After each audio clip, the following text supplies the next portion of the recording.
Alright fellas, what's up? So, fifth review out of the several walking sticks I purchased from True Swords and Knife Center. This one is actually, I pretty much got it at a bargain. This was only $86 and some change on Knife Center. It's usually like about $120, $130. I actually got this for a bargain on Knife Center. Real awesome cane. This is the, once again, it's the Cold Steel Heavy Duty Sword Cane.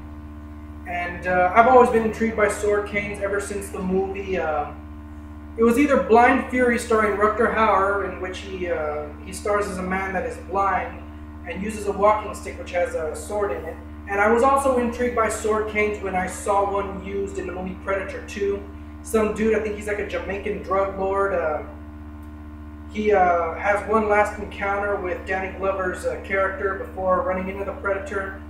He deploys a sword inside a cane. It was adorned with a white cobra. I actually had a novelty cane that may have been the exact same model. I mean, I got to check to know for sure. But I've always been intrigued by it. Only problem is, most of these things that you see in, I'm not going to mention any names because I don't want to bash any companies, but a lot of flea markets, a lot of novelty stores, and a lot of places that just sell novelty martial arts junk, they try and pass these sword canes off as weapons, but they're not. The shaft is usually made out of wood. There's a lot of travel between the blade and the shaft. The way to get the sword out, you actually have to unscrew it like a screw, as if you have time to take it out. The blades are almost inevitably flimsy. They're not even really in the handle. They're just kind of sloppily slapped on there. I can't explain it. They wiggle a lot, so when you walk with them, you hear a little ching kind of a sound. And there's always like a metal band which just screams, "Hey, look at me! I have a sword cane." Cold Steel, a lot of people knock them because, yeah, the commercials are like a little over the top, but there's one thing that Cold Steel does well that no other knife company does. It is take novelty, like martial arts junk, and turn them into effective weapons. Well, novelty weapons altogether. They perfected the stiletto, they perfected throwing stars, they perfected throwing knives, they perfected the sword cane. Oh, and they also perfected those throwing spikes. Absolute devastating weapons. This one is no differently. I mean, as you can see, I've been playing with this. You're probably wondering, why is he twirling that thing like a baton? You know, the reason I've been doing that is to show you that there is absolutely no travel between the blade and the shaft. So, specs, it's got a plastic tip, real sturdy, aluminum shaft, powder coated to prevent rust. Handle is a derby handle made out of grivery. There's a little hole here for a lanyard so that when you have to get your wallet or anything like that, you could just hang it here and not have to put it down and worry about dropping it. The cane itself is about 37 inches with a 24-inch blade. So I'm going to do a real quick back and forth here just to give you guys an idea of how it looks as a walking aid. Real sturdy. As you can see, once again, I'm walking, you don't hear any rattling. I'm just going to kind of go like back and forth, like so, because I don't know if you caught that there's no sound or anything. I'm getting as close to the camera as I can to pick up sounds. So, very, very sturdy. So, needless to say, applications as a self-defense weapon, well, it's a sword cane. One thing that kind of sets this aside from your typical sword cane is it's just a twist and pull, as opposed to screws. You know, it's real quick deployment. I just did that. I'm going to show you the blade in a bit. So first, we're going to go into the main part, which is the sword itself. It's held in by rubber O-rings, which kind of provide suction, which holds in the cane, which holds in the blade inside the shaft. The blade is pinned into the handle, and the handle itself is made out of grivery. The blade is it's a thin rapier style kind of a blade. Kind of reminds me of the one that Wesley Snipes used in the movie Blade. It's put this down here real quick. Okay, from where my finger is to the tip, it's double-edged, and then on the other side, it's sharp up to this area right here. Rubber O-ring. Something I do want to let you know is that this blade is high carbon steel, so it will have to be maintained regularly if you are removing it from the shaft often. And these O-rings will actually have to be, what you want to do is you want to get a Q-tip and just go over them once with WD-40 to, you know, because if they get too dry, they could break or possibly hinder, you know, the quickness in which you deploy the blade. So you definitely want to lubricate these for an easy in and out. Giggity. So the blade itself, I don't know if I showed this. Let me just. The tip is very, very sharp. It's, I mean, that's like hardcore right there. And this blade is a lot heftier than most. I'm going to put the sword down because I want to focus on the shaft real quick. The reason I want to do that is that this actually makes a very effective bludgeon. They mention this in the commercials. The shafts of the novelty garbage, they're made out of wood. You can't really use them as paring devices or, you know, impact weapons, nothing like that. This is made out of very thick aluminum, powder-coated black. According to both Cold Steel customer service agents as well as Lynn Thompson himself, these are very durable as impact weapons. You can use these to, you know, block or parry an attack with the sword. Or you could hand it to a friend who might not have a weapon if you're attacked by multiple assailants. So I pretty much ran out of wood, and I know it sounds stupid, but this is somewhat elegant looking, so I don't want to scuff it. Otherwise, I would show you the capabilities impact-wise of the shaft. But let's face it, when you saw that this was a review of Sword Cane, you didn't come on here to see me smash stuff. You came in here to see me I guess, slice some shit up. So this blade, it's no joke, man. This is pretty much a portable machete. I mean, this is high carbon steel. It's a lot heavier than the blades of your typical novelty garbage junk. A lot heftier. Those are practically plastic. I don't really know what else to call it. You know, so man, okay, I had a brain fart, let me just, okay, yeah, that's right.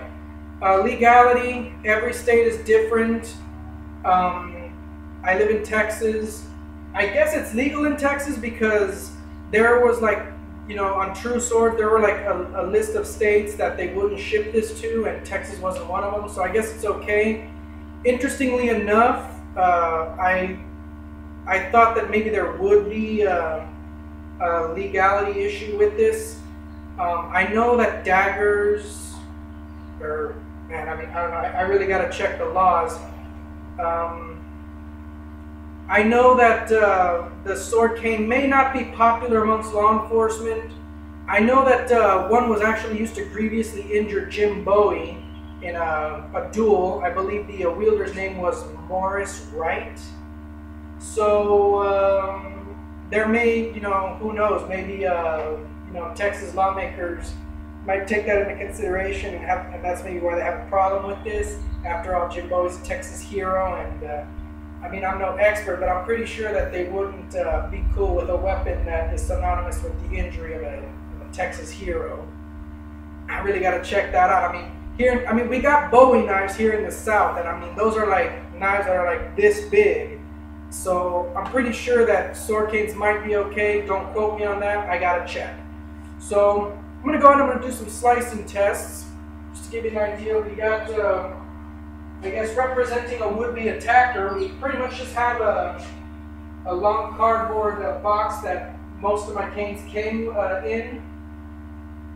This is gonna be representing, I guess, a would-be attacker. So, you know, let's just suppose, you know, you're walking, minding your own business. You know, John Q. Bad Guy over here is kind of giving you a funny look. You know, maybe eyeball fornicating you. You're not thinking anything. You're just walking, still looking at you. You know, then he kind of, you know, tries to intimidate you. and you're just minding your own business and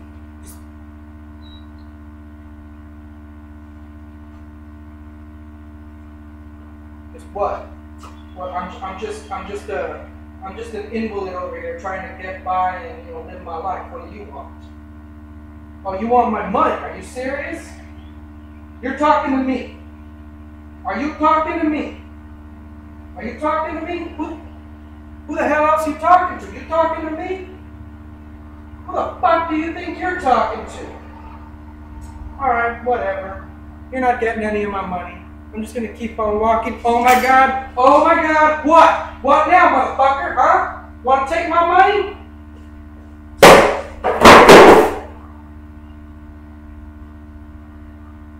So, needless to say, I really would feel sorry for someone that tried to accost me if I had one of these.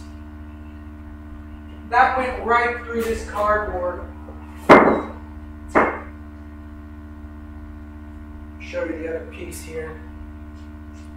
I mean, that's you know, where it initially went through is pretty much a clean cut, and then I guess it got jagged towards the bottom.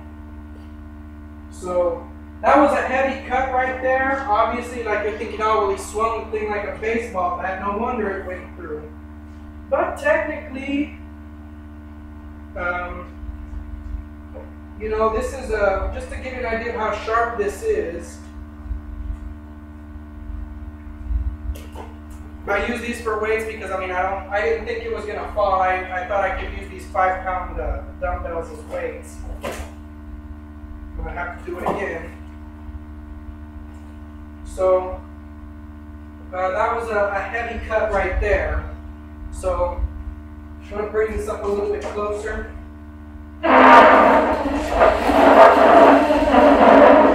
Just as close as I can without, you know, I don't want to swing this and accidentally hit the camera, obviously.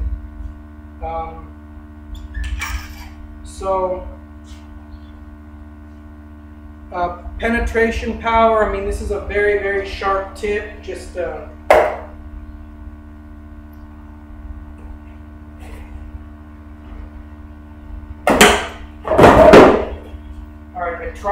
I tried to weigh this thing down, but okay. So that was decent enough, though. I'm gonna go ahead and just. I wasn't even really trying to stab this.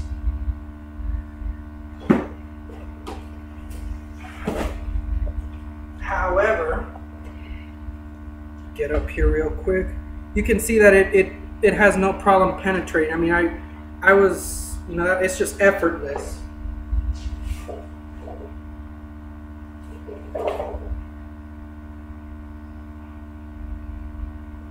So, just gonna do some light cuts here to give you an idea of.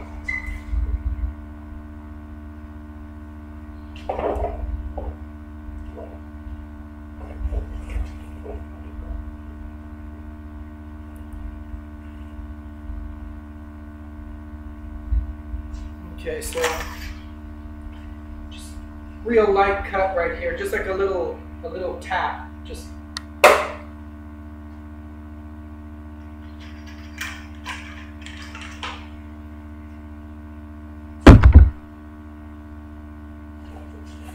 So as you could see, pretty much went all the way through. And that wasn't even like a real hard, it was just like a light little kind of a thing as opposed to, so just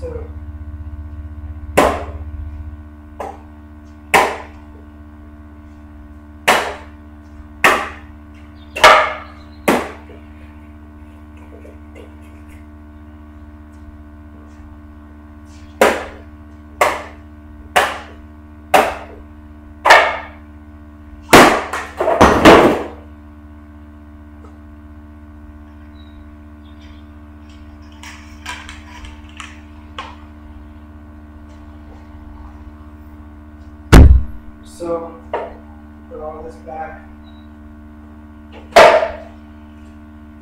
Show you the final, I guess, extent of the damage. I know that Cold Steel likes to do tests on flesh and bone, but I don't really. I was almost gonna splurge and try and do something similar with like some real big pieces of steak or something, but for lack of better terms, A, it's a waste of food, and B, I don't really want to be getting salmonella all over my blade. So obviously, I mean, the cutting power is, it's devastating. I'd hate to think about what this would do against a flesh and bone target.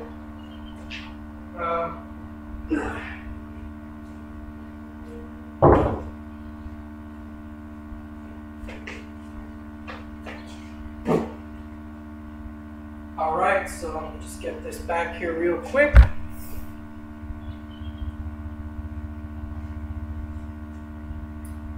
Alright, so all in all, this is a very effective walking aid, and it's an even better weapon. It's a bludgeon. It's a walking aid, it's a bludgeon, it's a cutting tool that you could use for both outdoor purposes, you know, machete, and if need be, you can use this for self-defense, and rest assured, I wouldn't, in terms of self-defense, this is the only sword cane I would ever trust. I would not trust any of the stuff I used to collect in the past, just maybe unless to get me killed, you know, I wouldn't trust those. I would definitely trust this. So questions or comments, you all do know the drill, and I guess that's just about it. Peace out.